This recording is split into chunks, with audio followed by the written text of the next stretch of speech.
ہے، بڑی بہار دکھا رہی ہے، منظر بڑا خوشنما ہے،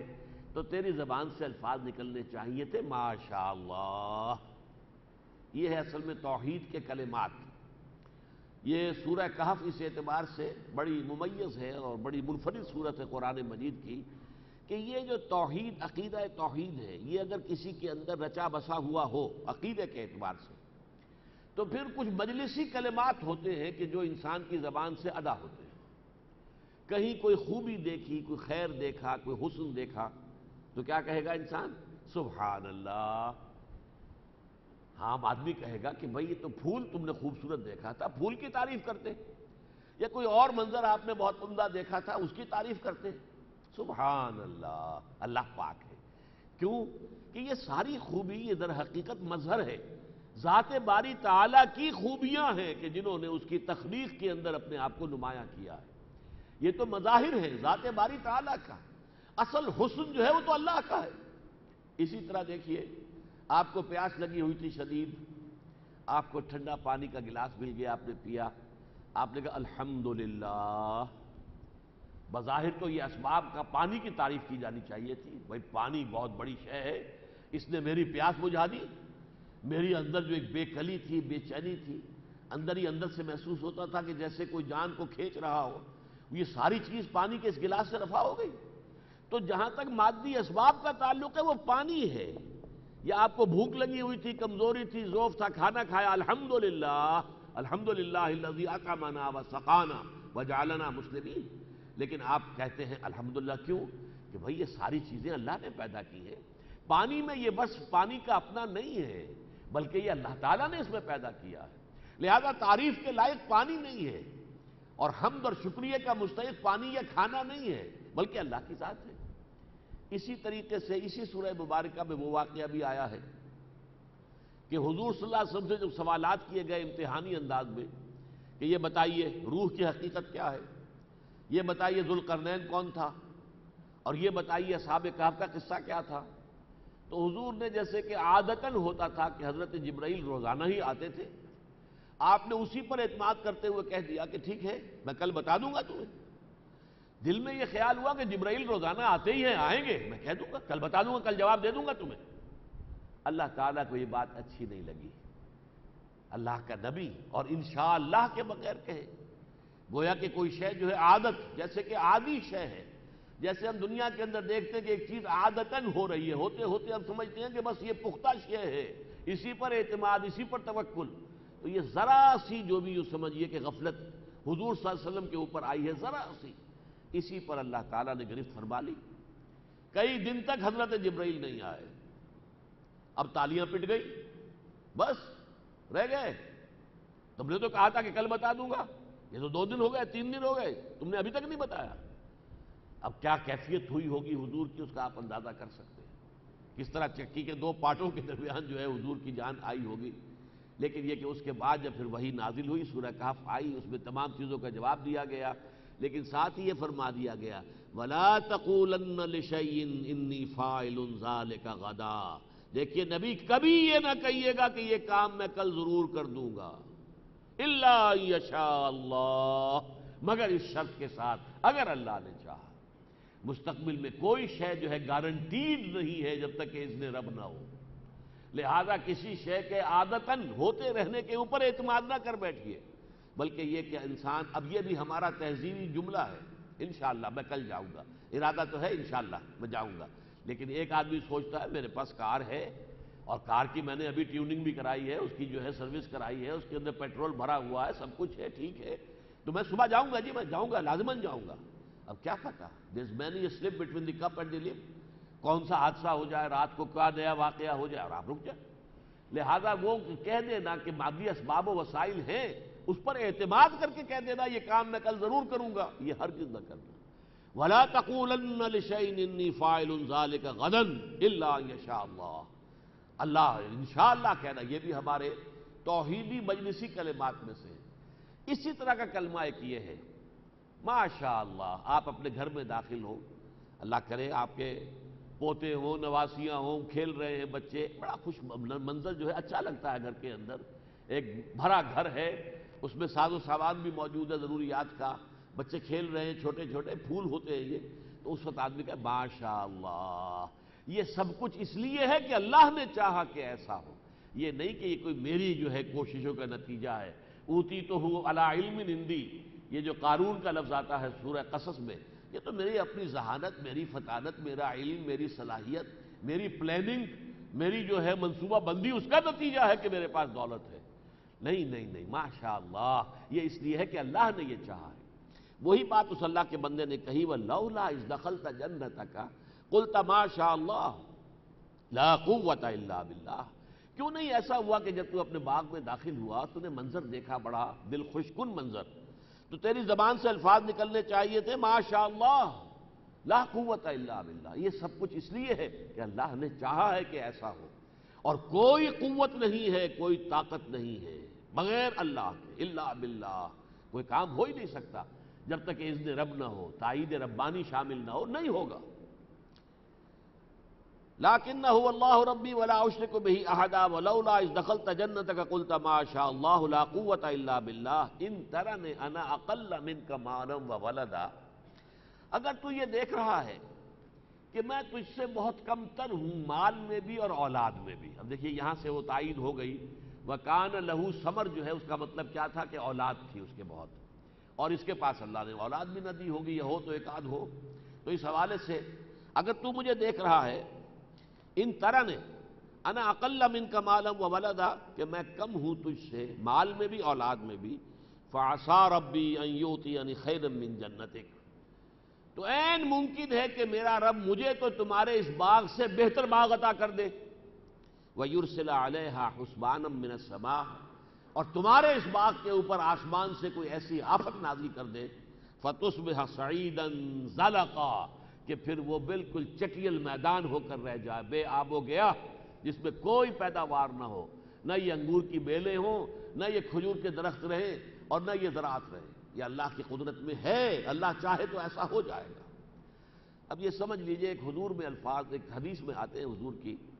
کہ اللہ کے کچھ بندے ایسے بھی ہوتے ہیں کہ جو اگر کسی محفل میں بار پانا چاہیں تو انہیں ویلکم نہ کہا جائے، سفارش کرنا چاہیں تو کوئی ان کی بات سنے نہیں، کہیں رشتہ کرنا چاہیں تو کوئی ان سے رشتہ پسند نہ کرے، یعنی یہ کہ وہ درویش فقراء میں سے ہیں، لیکن اللہ کے ہاں ان کا وہ مقام ہے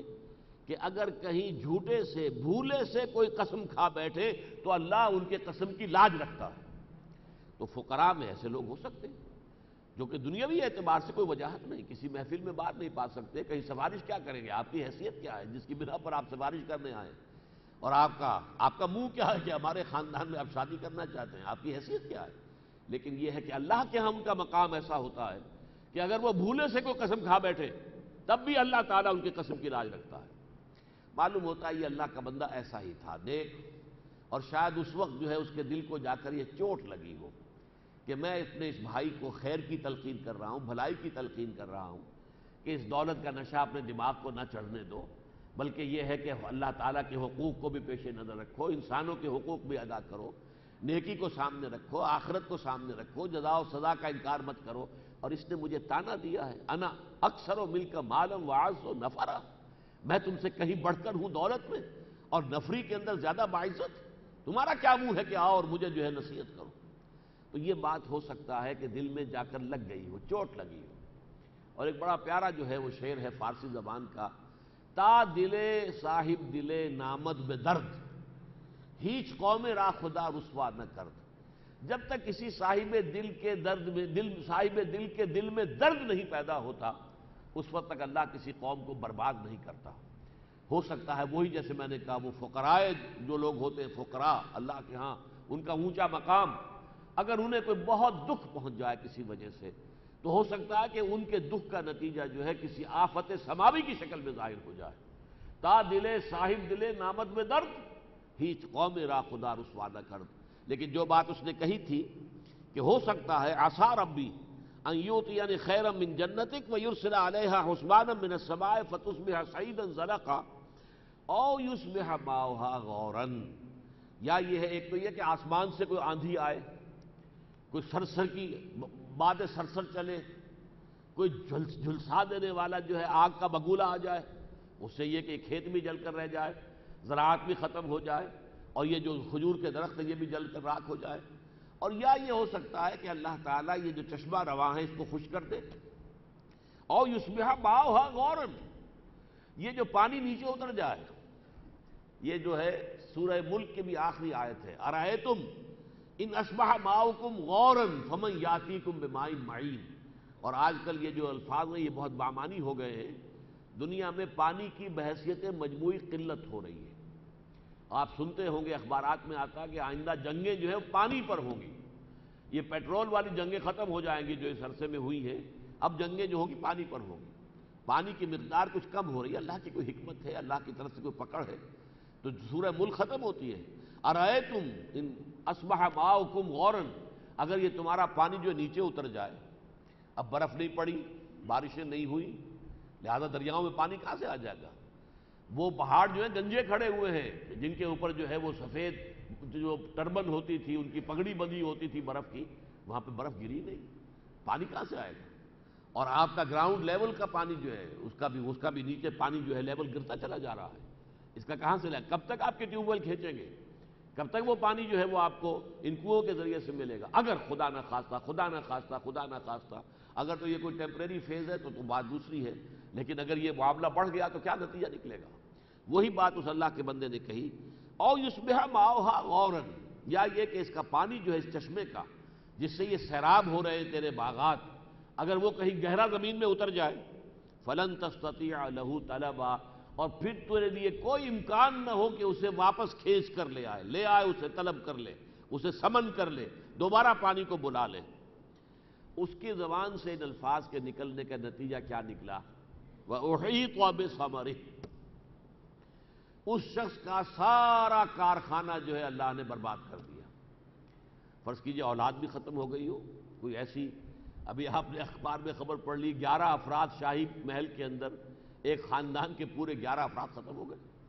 بیٹے ختم ہو گئے ہوں کسی بھی ایسی آفت سے، اور اسی طریقے سے کوئی ایسا آفت سماوی آئی کہ باغ برباد ہو گئے۔ احیط بثمرہ، اس کا احاطہ کر لیا گیا، گھیر لیا گیا، اور گھیراؤ کر کے سارا اس کی دولت، اس کی ثروت کا سارا سامان جو ہے وہ اللہ تعالیٰ نے ضائع کر دیا۔ فَأَصْبَحَ يُقَلِّبُ كَفَّيْهِ عَلَى مَا أَنفَقَ فِيهَا، اب وہ رہ گیا اپنی ہتھیلیاں ملتے ہوئے، میں نے کیا کیا کچھ اس میں انویسٹمنٹ کی، کیا کچھ خرچ کیا، کتنی محنت کے ساتھ یہ انگور کے باغ لگائے تھے، کتنی مشقت کے ساتھ یہ جو ہے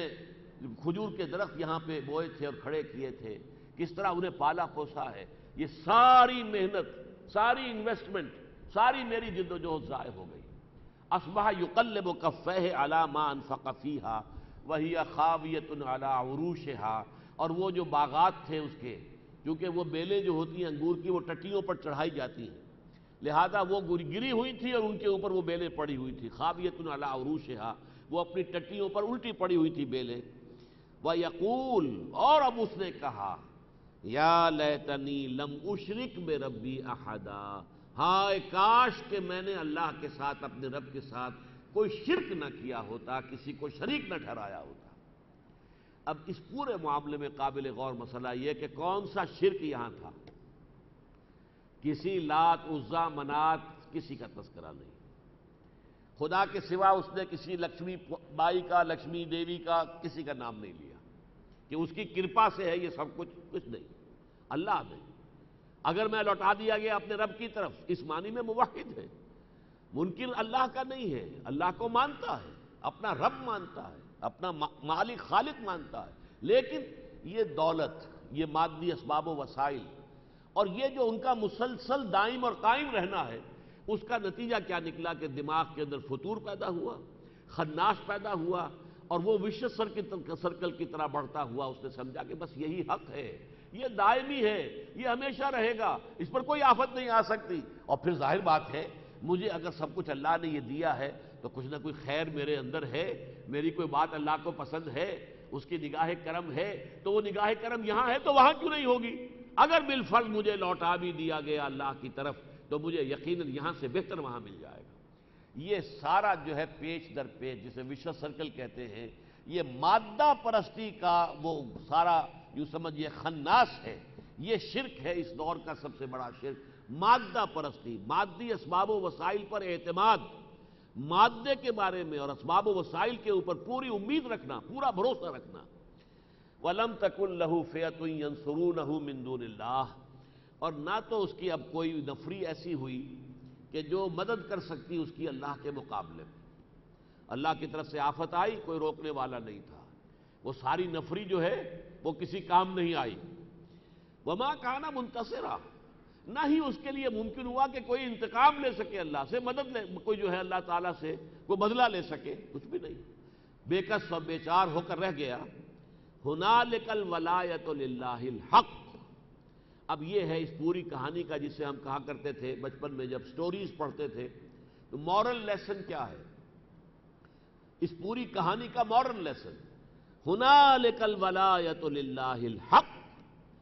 اس کائنات میں بادشاہی صرف اللہ کی ہے جو الحق ہے۔ یہ ولایت کا لفظ آیا، نوٹ کر لیجئے، ایک ہے ولایت، ولایت بنتا ہے ولی سے، ولی کہتے ہیں دوست کو، پشت پناہ کو، ولی سے ولایت، اور والی سے ولایت، والی، والی کہتے ہیں کسی جگہ کا حاکم، والی مصر،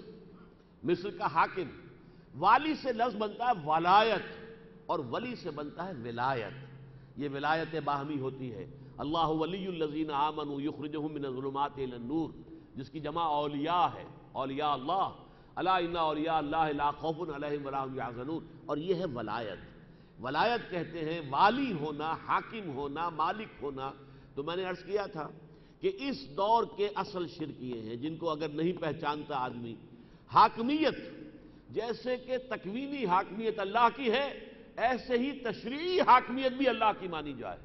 ایسے ہی تسلیم کیا جائے کہ حکم دینے کا مطلقاً اختیار اللہ کو ہے۔ اللہ کے حکم میں کسی ملک اور قوم کے 100% نمائندے بھی کوئی ترمیم نہیں کر سکتے اگر یہ حاکمیت خداوندی کا اصول نہ ہو جو اللہ تعالیٰ کے فضل و کرم سے پاکستان میں بہت ہی ابتدا میں، آغاز میں، جبکہ ابھی ہم سے وہ غلطی سرزد نہیں ہوئی تھی کہ دین کے مسئلے کو لے کر انتخابات کے میدان میں جا کر اور اس راستے سے جو ہے اسے ایک ایشو بنا دے پولیٹیکل۔ اس سے پہلے الیکشن کوئی پاکستان میں ہوا ہی نہیں تھا۔ سن 49 میں مطالبہ کیا گیا، دستوری اسلامی دستور کی مہم چلائی گئی، قرارداد مقاصد پاس ہو گئی۔ معجزہ کہ پوری دنیا میں سیکولرزم کا ڈنکا بج رہا ہے، government of the people, by the people, for the people. جہاں نہیں بھی ہے وہاں بھی مانتے یہی ہے کہ بہترین حکومت یہی ہے، بہترین اصول یہی ہے، government of the people, by the people, for the people. لیکن یہ ہے، اور حاکمیت، ساورنٹی جو ہے belongs to the masses, popular sovereignty, یہ لیکن پاکستان میں 10.5 کروڑ انسانوں کی نمائندہ دستور ساز اسمبلی نے اعلان کیا، نہیں، سروری زیبا فقط اس ذات بے ہمتا کو ہے، حکمراں ہے ایک وہی، باقی بتانے آزری۔ یہ ہے قرارداد مقاصد کہ ہم حاکمیت سے ہاتھ دھوتے ہیں، وی wash our hands off the claim to any sovereignty, sovereignty belongs to Allah، کائنات کا بلا شرکت غیر واحد مالک اور حاکم۔ ہمارے پاس جو بھی اختیارات ہیں وہ ایک سیکریٹ ٹرسٹ ہے، اللہ کی طرف سے دیے ہوئے ہیں، ایک امانت ہے، وہ انہی حدود اور قیود کے درمیان استعمال ہوں گے جو اللہ نے مقرر کر دیے۔ تو یہ ہے ہنالک الولایۃ للہ الحق، حاکمیت بھی اللہ کی، اور ظاہر بات ہے کہ یہ تمام اسباب جو مادی اسباب ہیں ان میں کوئی تاثیر اگر ہے تو اللہ کی پیدا کردہ ہے۔ پراپرٹیز آف دی میٹر مستقل نہیں ہے۔ یہ ضرور ہے کہ ہم دیکھتے ہیں واقعتاً پانی اپنی سطح برقرار رکھتا ہے، پانی میں آپ نے لاٹھی ماری، وہ لاٹھی نے تھوڑی دیر پانی کو ادھر ادھر کیا، پھر پانی مل گیا، جڑ گیا، پانی تو اپنی سطح کو برقرار رکھے گا، لیکن یہ اس کی خاصیت ذاتی نہیں ہے۔ اس پانی کا وجود بھی عطائی ہے، اللہ کا عطا کردہ ہے، اور اس کے اندر جو خواص ہیں وہ بھی اللہ کے عطا کردہ ہے۔ آگ کو پیدا بھی اللہ نے کیا ہے، اور آگ کی جلانے کی صلاحیت بھی اللہ کی عطا کردہ ہے۔ ہو سکتا ہے کہ کبھی پانی اپنی سطح برقرار نہ رکھے، ایک عصا موسیٰ کا پڑے اور سمندر پھٹ جائے، اور کان کل فرق کالطود العظیم، دونوں حصے جو ہیں وہ بڑے ٹیلوں کے مانند، چٹانوں کے مانند کھڑے ہو جائیں، ہو سکتا ہے فریز کر دے اللہ تعالیٰ پانی کو، وہ برف کے تودے بن جائیں، اللہ خیر صلی اللہ، وہ فوراً تو نہیں پگھلیں گے، کوئی شکل بھی اللہ نے اختیار کی، اللہ کی قدرت میں ہے۔ اسی طرح ایک وقت آیا کہ حضرت ابراہیم علیہ السلام کو آگ میں ڈالا گیا اور آگ نے نہیں جلایا، اس لیے کہ آگ بھی اللہ کے اذن کی پابند ہے۔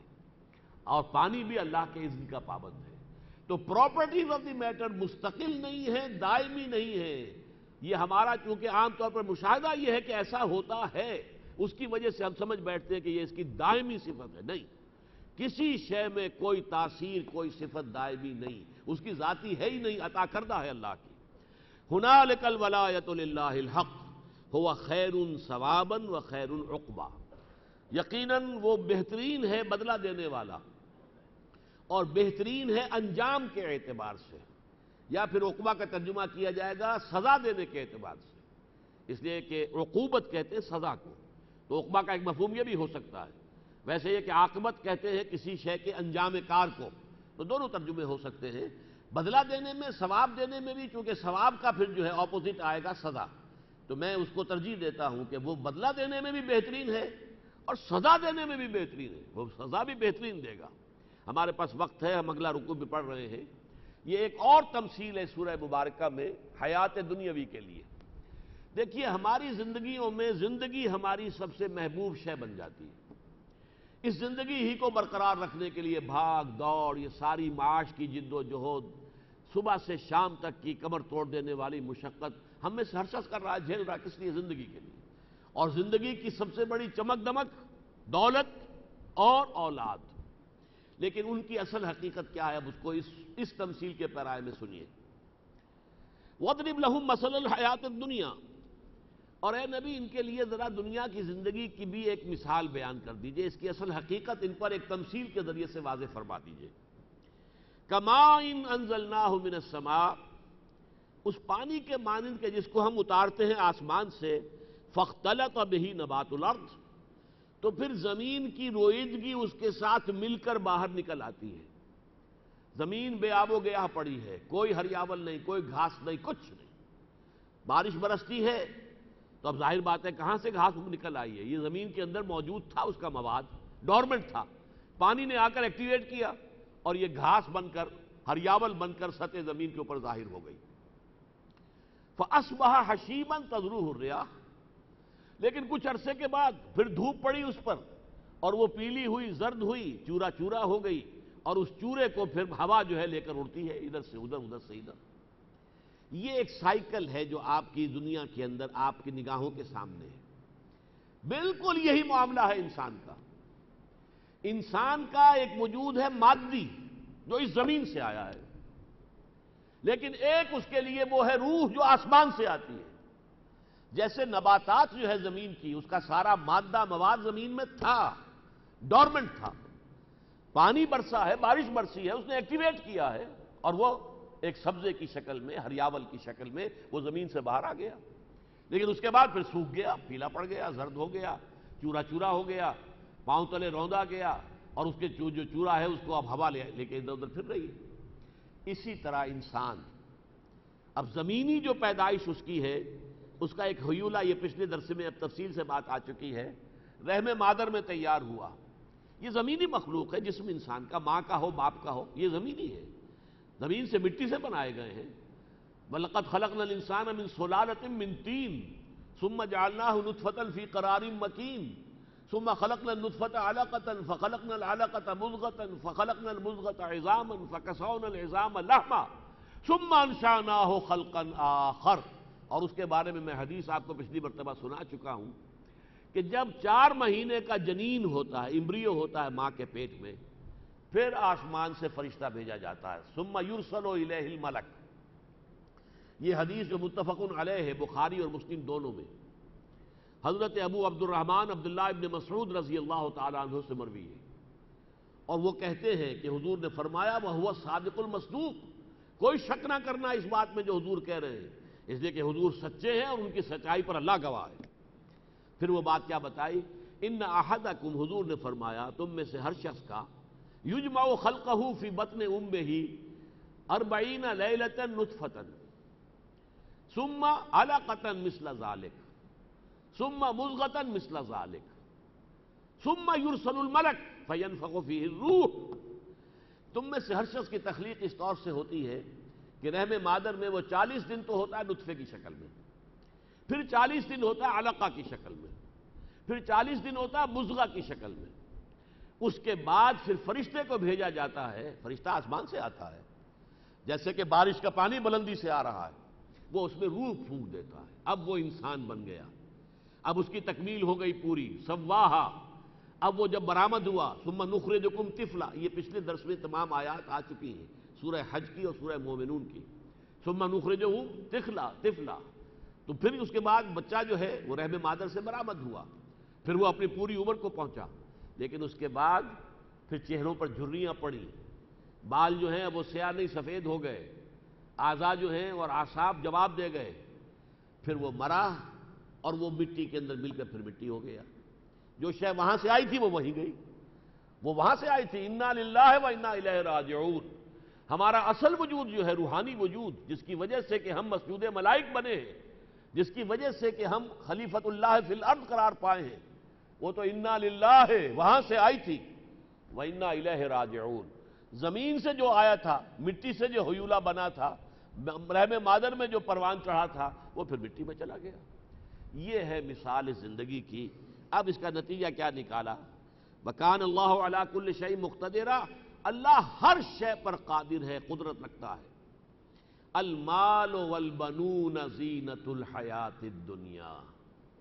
یہ میں نے شروع میں عرض کیا تھا، اس سورہ مبارکہ کا مرکزی مضمون یہ ہے۔ دیکھو، مال اور اولاد یہ اس دنیا کی زندگی کی زیبائش اور آرائش ہے، تمہاری روح کا اس سے کوئی تعلق نہیں، وہ تو تنہا تھی، وہاں سے آئی ہے، تنہائی چلی گئی ہے۔ روح کا نہ کوئی باپ ہے، نہ بیٹا ہے، نہ بیوی ہے، نہ شوہر ہے۔ روح تو در حقیقت قل الروح من امر ربی، تمہارا اصل روحانی وجود وہ در حقیقت ان تمام رشتوں سے اور علائق سے بالکل جدا ہے، علیحدہ ہے، انڈیپینڈنٹ ہے۔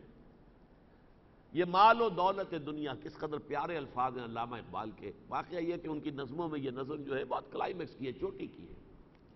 یہ مال و دولت دنیا، یہ رشتہ و پیوند، بتان وہم و گماں لا الہ الا اللہ، یہ سب بتان وہم و گماں ہیں۔ کیا رشتے، کیا یہ ہمارے آپس کے تعلقات ہیں؟ یہ سب اس ہمارا مادی وجود جو ہے یہ اس کے رشتے ہیں۔ کسی کا میں بیٹا ہوں اور کوئی میرا بیٹا ہے، یہ میرے مادی وجود کے حوالے سے ہے، ورنہ اس کی روح، میرے والد کی روح، میری روح اور میری بیٹوں کی روح ایک ہی وقت میں موجود تھے قیامت میں، جبکہ انہیں پیدا کیا گیا اور کہا گیا کہ الارواح جلود مجندہ، وہ لشکروں کی شکل میں تھے، سب کی عمر ایک ہے، برابر ہیں سب کے سب عمر کے اعتبار سے، چاہے وہ اب ہمارے حوالے سے ہمارے کوئی جد امجد جو ہیں 2000 سال پہلے یا 200 سال پہلے وہاں سے آئے تھے، عراق سے آئے تھے، یہاں آباد ہوئے تھے، یہ ہوا تھا، یہ سب کچھ جو ہے یہ صرف ہمارے اس مادی حیوانی وجود کے اعتبار سے، اور اس کے لیے ایک آزمائش کے طور پر، جیسے کہ پہلے رکوع میں فرمایا تھا، انا جعلنا ما علی الارض زینۃ لہا لنبلوہم ایہم احسن عملا، ہم نے اس دنیا کے اوپر جو کچھ پیدا کیا ہے اسے اس کا گہنا بنا دیا ہے، بناؤ سنگھار بنا دیا ہے، زیبائش اور آرائش کا ذریعہ بنا دیا ہے، اس کی چہل پہل جو ہے اور اس کی رونقیں جو ہے بڑی دلکش ہیں، لیکن وَإِنَّا لَجَاعِلُوهَا صَعِيدًا جُرُزًا، لیکن ایک دن آئے گا یہ سب جس طریقے سے کہ کھیتی کٹ جاتی ہے، کچھ نہیں رہتا، بہت چٹیل زمین پھر نظر آنے لگتی ہے جو پہلے ڈھکی ہوئی تھی فصل کے نیچے، اسی طرح یہ دنیا ہو جائے گی، زمین کا حال وہی ہوگا قیامت کے دن۔ المال والبنون زینۃ الحیات الدنیا، مال اور بیٹے یہ دنیا کی زندگی کی زینت ہے، آرائش ہے۔ والباقیات الصالحات، باقی رہنے والی صرف نیکیاں ہیں۔ قلزم ہستی سے تو ابرا ہے مانند حباب، اس زیاں خانے میں تیرا امتحان ہے زندگی۔ یہ جو زندگی ہے جس میں تمہیں یہ جسم بھی دیا گیا، مال دیا گیا، اولاد دی گئی اور وسائل و ذرائع دیے گئے، یہ ایک امتحان ہے۔ خلق الموت والحیات لیبلوکم ایکم احسن عملا، اگر اس میں کوئی نیکیاں کمائی ہیں، بھلے کام کیے ہیں، خیر جو ہے اس کے لیے کوئی صحیح جہد کی ہے، وہ ابدی ہے، باقیات باقی رہنے والی، باقی تو یہی رہ جائے گا، دولت یہی چھوڑ جاؤ گے، محل یہی چھوڑ جاؤ گے، ساز و سامان، فرنیچر، ہر چیز جو ہے وہ یہی رہ جائے گا، کچھ بھی ساتھ نہیں جائے گا، اولاد یہی رہ جائے گی، بیوی یہی رہ جائے گی، یا بیوی اگر جو پہلے فوت ہو رہی ہے تو شوہر یہی رہ جائے گا، لیکن یہ کہ ساتھ جانے والی شے اگر کوئی ہے، والباقیات الصالحات خیر عند ربک ثوابا وخیر عملا، یہ نیکیاں ہیں، نیک اعمال ہیں کہ جو تمہارے رب کے نزدیک بہتر ہیں، بدلے کے لیے بھی، جزا کے لیے بھی، اور بہتر ہیں امید کے اعتبار سے بھی۔ عمل کہتے ہیں امید، امید اگر کرو تو ان سے کرو۔